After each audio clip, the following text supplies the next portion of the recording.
Alright, fellow YouTubers, Caleb Craig, Deadpool 2002 here reviewing the Gundam Heavyarms Zero Custom HG model kit review. This is a classic, iconic model kit. So let's look at the box very quick and then let's look at the actual model kit. The art on the front is looking just breathtaking. Half the armor open, showing the rest of the guns. Looking very cool. You can see Troy Barton here having his swag turned all the way up. Can't even fit Heavyarms on the front of the box. Hey, Bandai. So you can see Hero Yui there looking very cool. There's Talagese. Got the same very cool box art. HG. Here you can see it where the professionals have painted it. Looking very nice, very smooth. Right, that's the box, and now let's look at this actual model kit.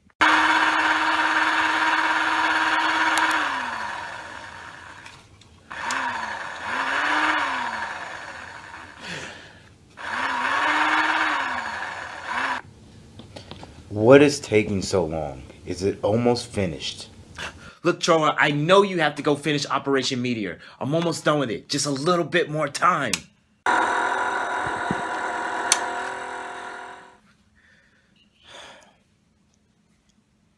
It's complete. Well done. Thank you so much, Caleb. This is perfect. Alright, and here's Heavyarms out of the box. And these are the runners that were used to make him. Then, of course, these are all the Gundam markers used to actually help bring him to life. Okay, so this kit was actually $19.99, and I do actually still wish that all HGs were this height. Compared to the size of a regular HG kit these days. And this is his size compared to a real grade. This is him compared to the actual size of a master grade. So as you can see, they are pretty much close to the same height. That is ridiculous. Just for fun, this is the size of him compared to his MSIA mobile suit in action form. Going off of kits, I do really think that the HG kit, I wish it would have stayed this size. Yes, you would have to be a little bit more creative because you don't have as many colors and it won't look right unless you paint it. But it makes you be creative, and I love it. And I do plan to finish the other two for Endless Waltz. Everyone knows that Gundam Heavyarms Zero Custom does have a lot of features and he can completely open up, which I will show you. But I just really love how everything came out. He does have these to hook the guns up to in case you don't want him to hold them, but he looks so freaking awesome holding them. I had to let him keep them. Now, one thing that's really cool about this figure is right here. You see how skinny the joint looks for where the elbow is? But when you bend it, it holds the gun up so easily. I love that, and it looks very cool, and I'm going to show you how cool it is for when you hold the gun, how securely it holds. But I think that's pretty awesome. Pretty much you don't have to worry about his hand easily weighing down because the gun is too heavy for it. I do know that with some figures, when they hold their weapons, it's kind of loose. Like this would be loose. But this is one thing I really love about this kit is that, and you can see where I didn't completely finish the hands. But as you can see here, you can push it completely in there and you can lock it in there. So he firmly holds it. I love that. And yeah, it's not really anything for a trigger finger, but you can see he has a trigger finger that is articulated. And it's very easy to move whenever you grip it in there. The guns are actually really lightweight, but I went with a metallic color because I thought it would look cool. I did like how it came out. Signature stripes he has, they always look cool. I'm very glad those didn't come out too bad.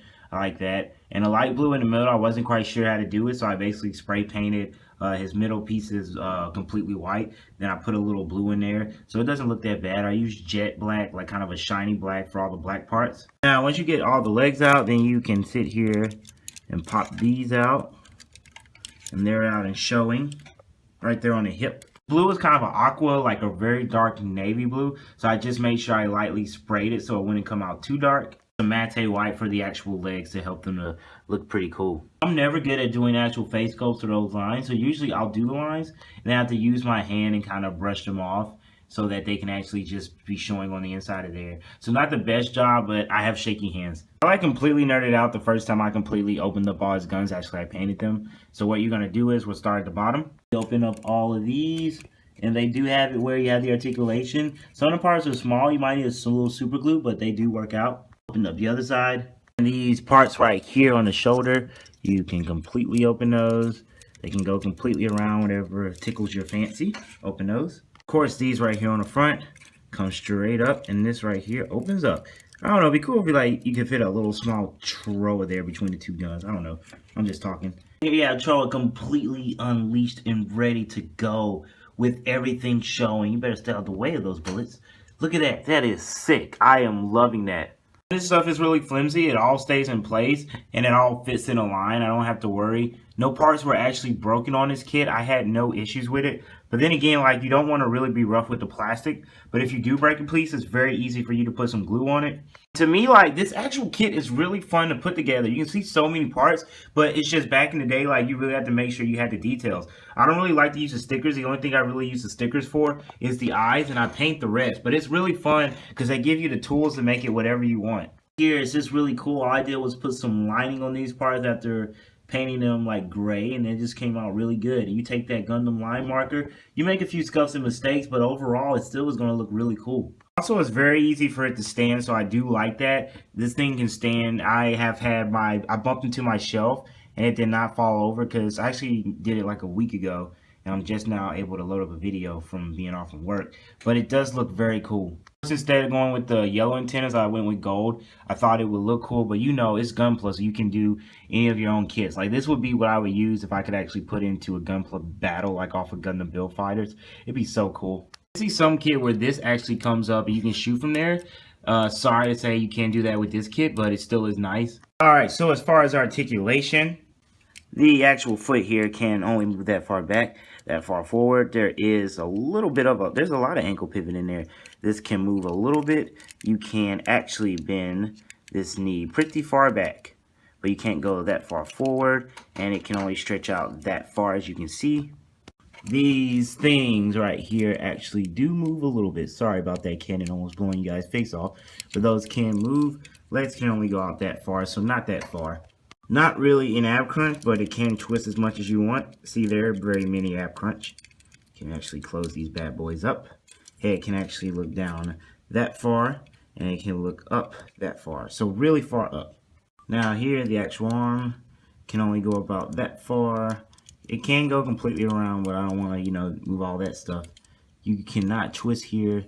This can twist at that weird joint, and it can bend about that far, as you can tell. And of course, the actual fingers, like I said, they can move here. The index finger can move by itself, and it can completely lock in there. Very nice. But to me, overall, I think it came out very good.